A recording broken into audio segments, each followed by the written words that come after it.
Alors vous êtes non seulement neuropsychiatre, mais vous êtes également un spécialiste d'éthologie. Et est-ce que ça a un sens de définir l'homme comme un animal sportif et de voir dans le sport une sorte de différence spécifique, parce que les animaux ne sont pas sportifs? Non, non, je pense que les animaux sont sportifs, il y a des rituels chez les animaux, sinon ils ne pourraient pas coexister. Il y a des rituels, on joue, et les animaux, les mammifères, jouent beaucoup, même les oiseaux d'ailleurs, commencent à faire des épreuves inutiles, non fonctionnelles. On peut se demander pourquoi ils jouent à laisser tomber une feuille et plonger dessous pour la rattraper. Aucun bénéfice adaptatif. Peut-être on pense que c'est pour jouer, bien sûr.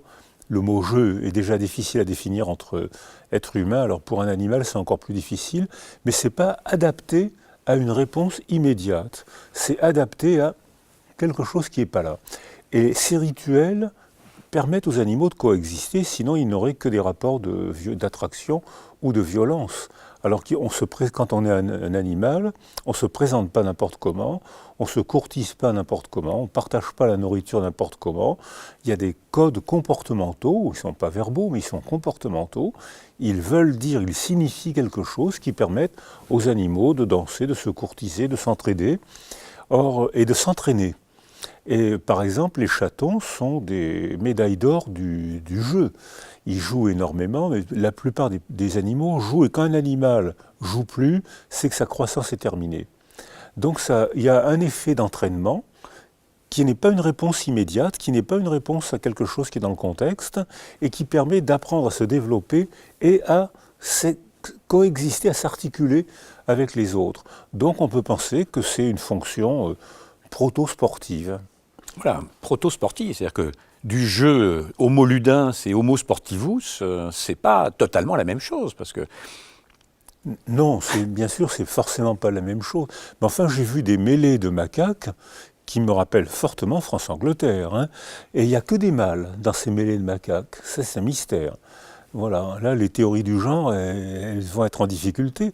Parce que, pourquoi est-ce que seuls les mâles jouent à un proto-rugby?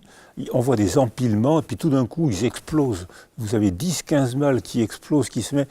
Et ils se font pas mal, du moins au début. Ils se font pas mal, parce que jeu de main, jeu de vilain, il y a toujours un moment où il y en a un qui proteste. Mais au début, on a l'impression que c'est pas pour l'immédiat. Et pourquoi est-ce qu'il y a très peu de femelles? Je sais pas. On va demander à Judith Butler de répondre à la question. Oui, non, ma question c'était de savoir, parce que est-ce qu'on peut parler vraiment en toute rigueur de règles qui régleraient justement le jeu? Le sport commence lorsqu'il y a quand même des règles collectives, éventuellement même avec un rapport entre d'un côté des joueurs et des autres des spectateurs, enfin une fonction sociale du jeu. Alors, moi j'emploierais le mot rituel pour éviter le mot règle. Donc il y a des rituels d'interaction qui ne sont pas très historisés, mais qui permettent quand même l'interaction. Alors, est-ce qu'il y a des spectateurs? Oui, je pense que par exemple, les petits mammifères jouent toujours à proximité des parents, et quand ils sont trop loin des parents, ils cessent de jouer.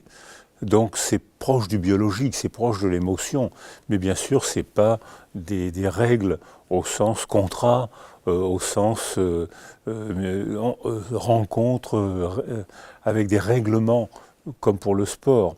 Mais c'est bien déjà au-dessus du besoin biologique. C'est pas encore le sport humain, mais c'est déjà plus la réponse à l'immédiat.